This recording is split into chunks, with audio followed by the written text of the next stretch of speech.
آپ کی دی گئی چیزوں کا استعمال، اگر آپ اس کی کوئی تصویر دیکھتے ہیں یا دونوں کا آمنا سامنا ہوتا ہے تو آپ کو وہی چیزیں اس میں دکھائی دیں گی جو آپ نے اسے دی تھی، جیسے کوئی گھڑی یا کوئی چین یا رومال وغیرہ، یا آپ کے بتائے گئے رنگ کے کپڑے، تو واضح ہے کہ وہ آپ کو بھولا نہیں بلکہ یاد کرتا ہے۔ جب آپ اس کے خواب دیکھتے ہیں، پرانے زمانے میں یہ کہاوت مشہور تھی کہ کسی کو خواب میں دیکھنا اس بات کی دلیل تھی کہ وہ بھی ہمیں یاد کرتا ہے، اور تحقیق سے یہ بات سامنے آئی ہے کہ دو لوگوں کے درمیان خواب کا تبادلہ کسی لنک کے باعث ہوتا ہے، مطلب وہ بھی ہمیں یاد کرتا ہے۔ آپ کو بے ترتیب ہچکیاں آئیں۔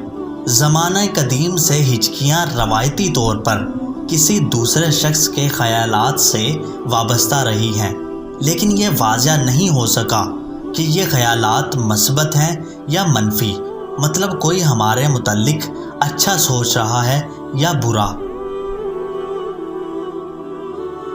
آپ کا لاشعوری طور پر مسکرانا، آپ کا جسم اس بات پر رد عمل ظاہر کرتا ہے جو آپ کا دماغ محسوس کرتا یا سوچتا ہے۔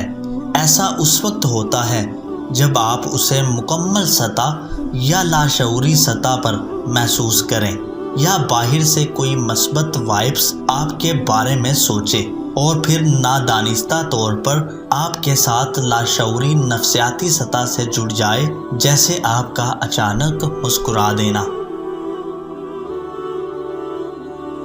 اس کا چہرہ سامنے آ جانا، اگر ہمیں کوئی یاد کرتا ہے تو ایک علامت یہ بھی ہے کہ وہ ہمیں نظر آتا رہتا ہے۔ ضروری نہیں کہ وہ وہی ہو، لیکن اس سے ملتا جلتا، چاہے اس کا چہرہ ملتا ہو یا اس کا لباس، ایسا ہونا بھی آپ کو کسی کے یاد کرنے کی وجہ سے ہوتا ہے۔ اسے دیکھتے ہی آنکھوں کا جھک جانا، بہت ساری ثقافتوں نے تاریخی طور پر کسی کو دیکھتے ہی آنکھوں کے جھک جانے کو یاد کرنے سے منسلک کیا ہے، اور آج بھی اس بات کو مانا جاتا ہے۔ اپنے ارد گرد توانائی محسوس کرنا، یہ توانائی ہمارے اندر سے نکلتی ہے، ہمارے خیالات اور ہماری روح سے، اور یہ ایک ایسی چیز ہے جسے ہم روک نہیں سکتے، جیسا کہ ہم روک سکتے ہیں اپنے اعمال کو یا اپنے الفاظوں کو، لیکن خیالات کو روکنا ناممکن ہے، خاص کر اگر وہ کسی سے جڑے ہوں۔ یہ جڑے خیالات کا مطلب ہی یہ ہے کہ کوئی آپ کے متعلق سوچ رہا ہے۔ اس کے ساتھ رہنے کی ضرورت محسوس ہو۔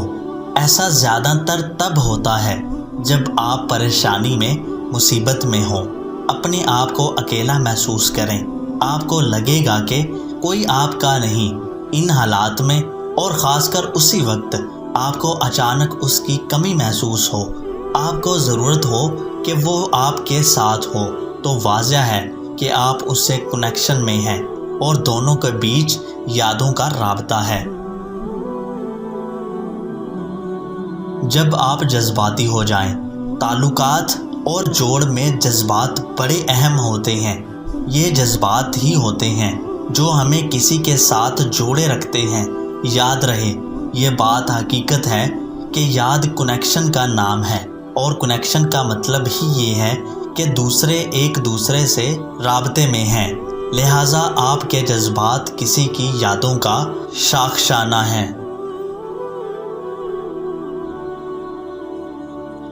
جب انجانے میں وہ آپ کی سوچ میں آ جائے، بلا وجہ اور اچانک کسی کا سوچوں میں آ جانا یقیناً حیران کن ہے۔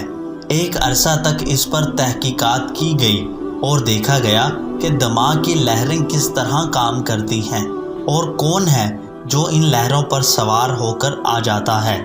یہ ویوز یا لہریں کسی کے یاد کرنے کے سبب ہمارے ذہن تک پہنچتی ہیں اور پھر ہم اس کے متعلق سوچتے رہ جاتے ہیں۔ یہ ایک طرح کا روحانی بانڈ ہوتا ہے۔ آپ انہیں سن سکتے ہیں، محسوس کر سکتے ہیں۔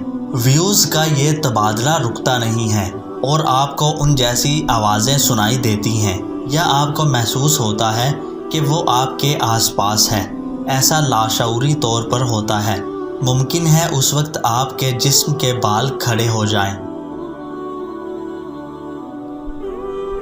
آپ کے پسند کی شیئرنگ۔ اگر آپ سوشل میڈیا پر ہیں تو یہ روحانی رابطہ کہیں بھی اپنی موجودگی کے شواہد چھوڑ سکتا ہے، جیسے آپ کی ایسی پوسٹیں جو آپ کو پہلے ہی پسند ہوں۔ یہ بھی کنیکشن ہوتا ہے دو دلوں کو جوڑنے اور یاد کرنے کا، جیسے آپ نے اکثر دیکھا ہوگا۔